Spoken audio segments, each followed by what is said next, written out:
Assalamualaikum warahmatullahi wabarakatuh.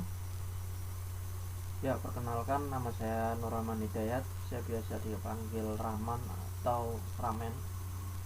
Nah, saya lahir di Kutoarjo, kemudian dari kecil sampai besar itu di Semarang, dan akhirnya sekarang ini itu saya ada di Karawang, bekerja di salah satu perusahaan terbesar di Indonesia. Dalam video kali ini saya akan mencoba membahas terkait kredit mobil versus cash, lebih menguntungkan mana sih. Nah, karena ada beberapa orang yang beranggapan bahwa kalau beli mobil cash itu susah, kemudian kalau enggak nyicil kapan lagi kita punyanya. Nah, dari situ saya bersemangat untuk mencoba membuat sebuah video yang menerangkan atau membandingkan antara kredit mobil versus cash. Ya, kita langsung saja ke materi. Yang pertama kita akan simulasikan. Di sini ada kredit mobil, dimana brosur ini kita pakai brosur di bulan April 2015. Kita seolah-olah beli mobil Avanza Veloz 1,5 automatic transmisi dengan harga kalau cash itu 220 juta di waktu itu. Kemudian tenor cicilannya kita ambil yang paling gede. Di sini itu 48 kali dengan DP 32 jutaan, cicilannya itu 5,5 juta. Nah, jika kita simulasikan dengan harga cash 220 juta, DP 32 juta, kreditnya adalah 186 jutaan dengan cicilan 5,5 juta, tenor 48 kali, itu total cicilannya aja itu sekitar 262 juta. Itu belum termasuk DP ya. Nah, dari sini total cicilan dikurangin kredit itu selisihnya 75 juta. Artinya di sini ada bunga, guys, setara dengan 41% kalau di total. Nah, bagaimana kalau perhitungan secara nabung? Nah, di sini saya ada cash nabung uang, dimana sama kondisinya dimulai di bulan April 2015. Yang tadinya kita punya DP 32 juta, anggap aja ini adalah sebuah tabungan awal kita. Kemudian yang tadinya ini adalah cicilan 5,5 juta per bulan, anggap saja ini adalah tabungan per bulan kita. Nah, dengan data ini, jika kita simulasikan dengan menabung uang, maka tabungan awal kita 32 juta, kemudian cicilan kita atau tabungan kita per bulan ada 5,5 juta. Dengan waktu 35 bulan, tabungan total kita atau totalnya itu 224 juta. Tabungan total 191 juta ditambah tabungan awal 32 jutaan, itu setara dengan 224 jutaan. Nah, dengan uang ini kita bisa beli mobil di bulan Agustus 2018 itu tipe Veloz 1,3 1300 cc dengan harga 220 juta. Nah, ini terbilangnya downgrade. Yang tadinya itu 1,5, kita dapatnya 1,3. Oke lah, bagaimana kalau seandainya nabungnya kita diperlama dikit, guys? Karena awalnya adalah kalau kita nyicil bisa 48 bulan, kalau sekarang 35 bulan, tapi ternyata downgrade. Nah, bagaimana kalau tambahin lagi 4 bulan di 39 bulan, itu kita kekumpul uang 246 juta. Dengan uang ini maka kita baru bisa beli mobil Avanza tipe Veloz 1,5 automatic transmisi dengan harga 243 juta. Nah, simulasi ini memang sengaja saya coba mendekatkan dengan kondisi aktual, dalam arti ketika kita nyicil, harga kita yang kita dapat adalah harga di tahun dan bulan itu atau di April 2015. Sedangkan kalau kita nabung, kan kita ngumpulin uang dulu. Ketika kita uangnya sudah terkumpul, lalu beli mobilnya di waktu uang itu terkumpul. Nah, di waktu uang itu terkumpul itu seolah-olah kita belinya di bulan Agustus 2018-an lah. Nah, dari sini kita baru bisa kebeli itu dengan harga 243. Artinya di sini memang ada kenaikan harga dari 220-an menjadi 243. Ada kenaikan harga sekitar 23 jutaan. Ya nggak apa-apa, tapi nyatanya dengan cicilan DP yang sama dan tabungan per bulan yang sama, tapi kita bisa lebih cepat dapat mobil yang sama walaupun harga yang berbeda. Kita cukup nabung selama 39 bulan daripada 48 bulan. Nah, kalau kita bandingkan kredit sama cash, savingnya itu kurang lebih 50 juta. Ini nilai yang cukup fantastis buat saya ya. Nah, terkadang ada beberapa orang yang berpikiran kalau nabung uang itu susah. Artinya bisa jadi ketika kita nabung seringkali uangnya kita pakai. Ya, ada salah satu cara lain supaya uang kita nggak terpakai untuk sehari-hari, yaitu dengan cara nabung emas. Nah, di sini bisa kita lihat ada sebuah grafik yang di sini menyatakan bahwa kuantiti emas dalam bentuk gram di sini adalah dalam bentuk waktu atau bulan. Nah, kemudian untuk grafik batang ini sendiri, ini adalah yang menyatakan ketika kita nabung per bulannya itu 5,5 juta, atau ini anggap saja kondisi sama dengan sebelumnya. Kita punya DP atau tabungan awal itu setara dengan 32 jutaan. Kemudian nabung per bulannya targetnya adalah 5,5 juta lah. Kemudian tenornya adalah 48 bulan.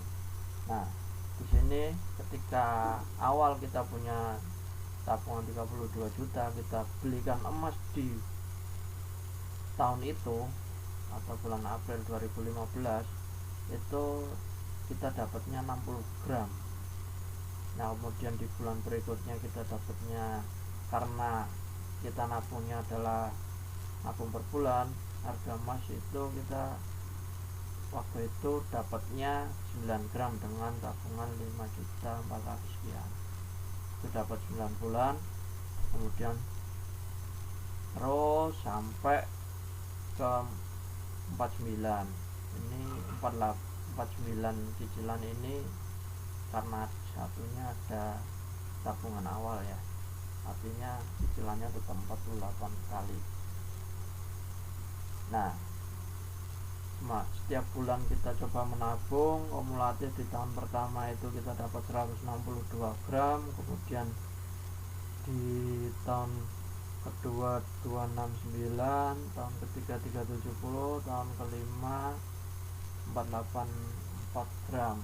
Padahal kalau kita konversikan dengan harga sebelumnya, itu targetnya adalah 452 gram.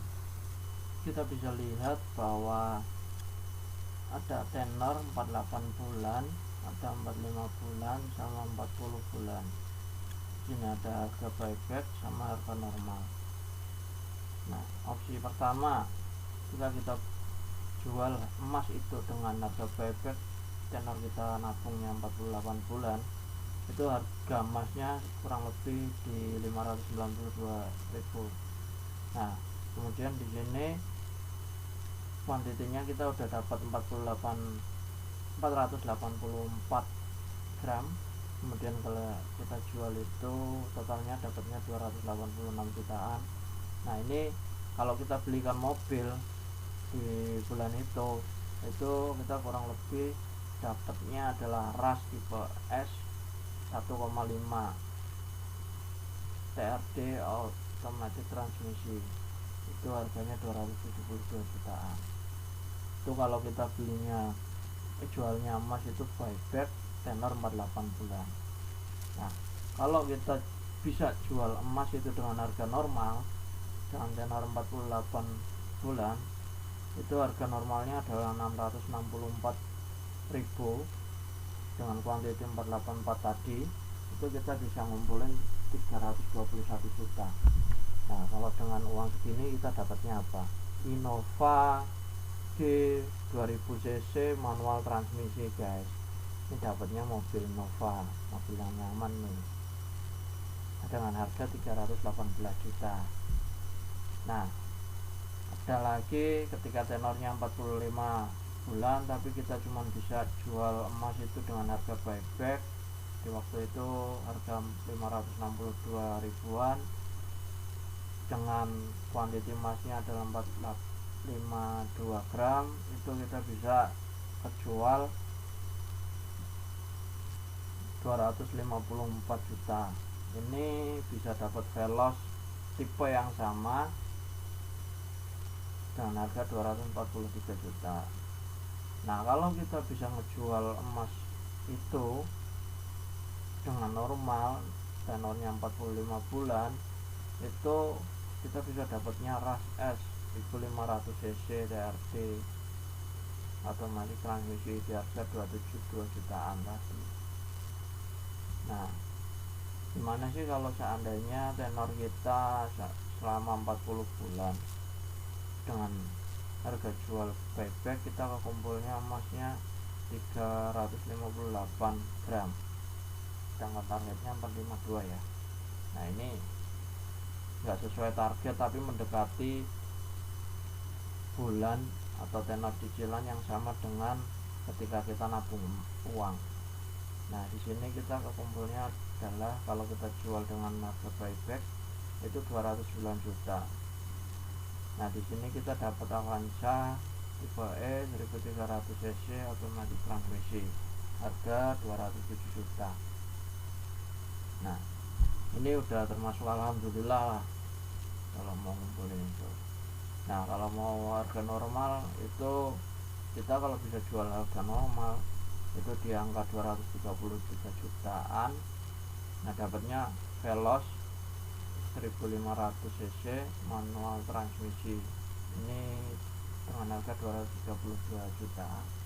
Memang sih downgrade tapi di sini kita bisa kebeli.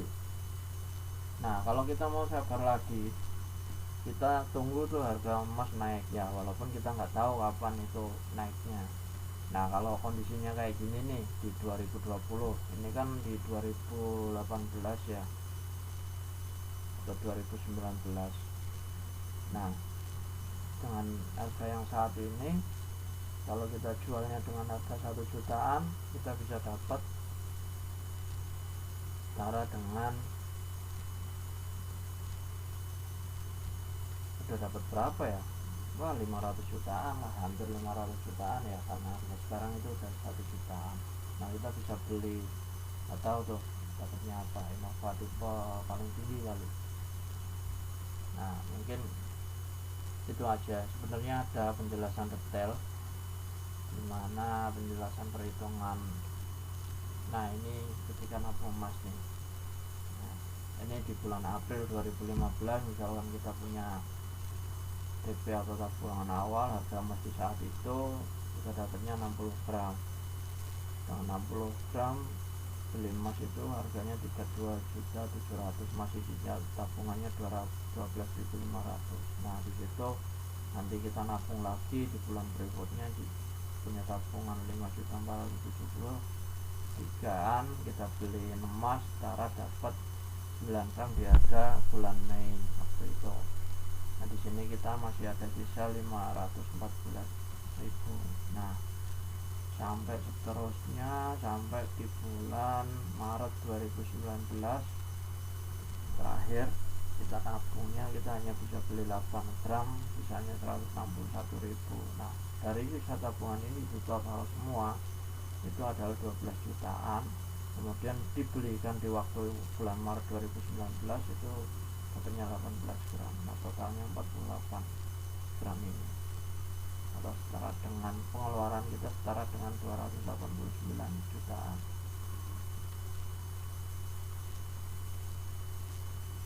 Nah ini kalau kita 4 bulan. Nah kalau emas itu, kalau kita investasi emas itu gambling, bisa jadi sama, bisa jadi menguntungkan. Artinya gini, sekarang itu udah 2020 di bulan Agustus, harga emas itu di sekitar 1 juta lebih. Kemarin di beberapa hari kemarin saya pernah lihat itu sampai menyentuh angka 1.099.000 apa ya, sempat menyentuh angka itu. Artinya di sini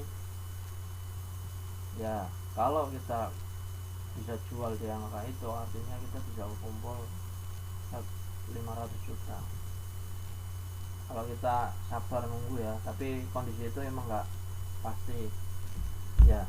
Dengan kondisi ini pun pada dasarnya kita masih bisa jual itu emas dan masih bisa dapat paket mobil yang luar biasa. Nah ketika 48 kita masih bisa dapat ras tipe S 1500. Ini kalau buyback, kalau normal ya kita dapat Innova, atau kalau enggak ya kita beliin yang setara dengan harga Veloz itu sekitar 245 jutaan. Ini masih nyisa lah, kurang lebih 75 juta, lumayan nih 75 juta. Bisa buat beli tanah lah, yang harga sejutaan juga dapat 75 meter persegi. Ya mungkin itu aja video pembahasan saya terkait kredit mobil versus cash. Nah, ini akan jadi video pertama saya yang akan saya coba upload ke salah satu channel YouTube saya, atau nanti akan merambah ke Instagram atau Facebook ya, kita lihat aja nanti. Nah jika ada teman-teman yang menanyakan bahwa Rahman itu udah punya mobil apa belum sih, belinya cash atau kredit? Nah pada dasarnya saya belum punya mobil tapi saya meyakini bahwa pada dasarnya kita mampu beli cash. Nah kenapa saya bilang seperti itu? Karena background saya pernah punya kredit rumah atau KPR rumah, itu tenornya 15 tahun tapi lunas dalam jangka waktu 4 tahun. Nah di tahun ketiga itu pada dasarnya muncul keinginan pengen lunasin rumah, karena apa, bunganya itu gede guys. Dari cicilan saya 2,5 juta itu kurang lebih bunganya itu 1.800.000. Nah 700 nya itu buat bayar pokok, bunganya 1.800.000. Nah di situ saya berpikir, wah saya harus melunasin itu rumah atau jual itu rumah. Nah di tahun ketiga itu saya bom 50 juta, di tahun terakhir saya lunasin itu setara dengan 150 sekian juta lah, itu bisa cash alhamdulillah dalam waktu 1 tahun. Nah artinya apa, kalau kondisi saat itu saya punya cicilan 2,5 juta, kemudian pengeluaran untuk kebutuhan sehari-hari sekian juta, ditambah saya harus nabung dalam 1 tahun itu bisa kekumpul 150 jutaan. Nah, artinya apa? Di sini saya optimis bahwa pada dasarnya bisa beli mobil secara cash, insya Allah. Nah, karena pada dasarnya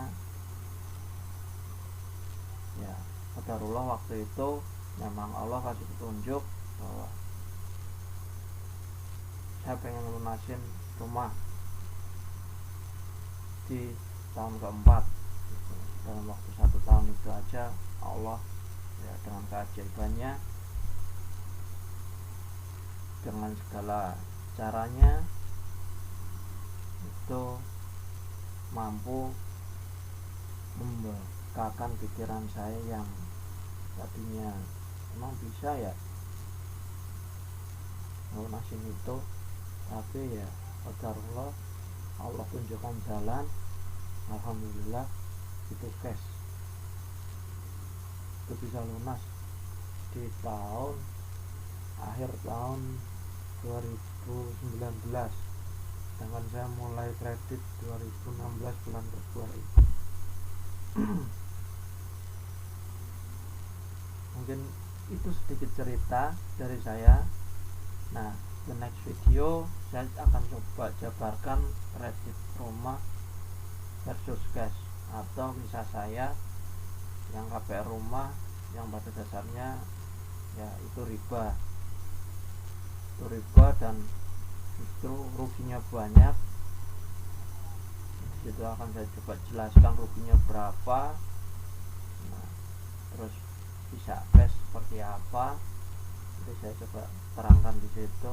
Semoga bisa jadi motivasi buat teman-teman semua. Nah, dari situ saya termotivasi kalau seandainya saya beli mobil itu bisa cash, termotivasi dari situ juga, karena ya pada dasarnya sesuatu yang ya baik di jalan Allah itu akan tetap baik walaupun kita melihatnya itu berat. Nah, insya Allah pasti menguntungkan lah, apalagi kondisi corona kayak gini. Ketika kita punya banyak cicilan, punya uang, kita cuma bayar bunga, ya sayang gitu. Daripada kayak gitu ya mending sabar dikit, nabung, bisa beli gas gitu. Toh kalau mobil kalau belum jadi apa ya kebutuhan yang penting gitu, keseharian kita pakai mobil, ya kadang nggak perlulah kita punya mobil. Saya sampai sekarang itu berpikiran seperti itu, karena pada dasarnya saya masih cukup pakai motor. Kalau seandainya mendesak baru pakai mobil, itu saya masih bisa grab ya. Saya nggak kepikiran cicilan mobil atau utang. Nah, pendapatan saya seberapa aja ya saya syukuri gitu. Dan alhamdulillah cukup buat hidup saya sebulan dan buat nabung ya. Paling itu aja sih cerita sedikit dari saya, kenapa saya bikin akun video seperti ini ya. Kalau dirasa teman-teman ini bermanfaat, teman-teman bisa subscribe, klik tombol like dan klik loncengnya supaya nanti ketika ada video terbaru dari saya teman-teman bisa tahu. Atau kalau memang nggak suka, teman-teman bisa tulis komentar ataupun klik tombol turunnya, nggak apa-apa lah buat pembelajaran saya, karena ini adalah video pertama saya. Mungkin video-video selanjutnya bisa lebih baik lagi. Nah, mungkin itu aja, sekian, wassalamualaikum warahmatullahi wabarakatuh.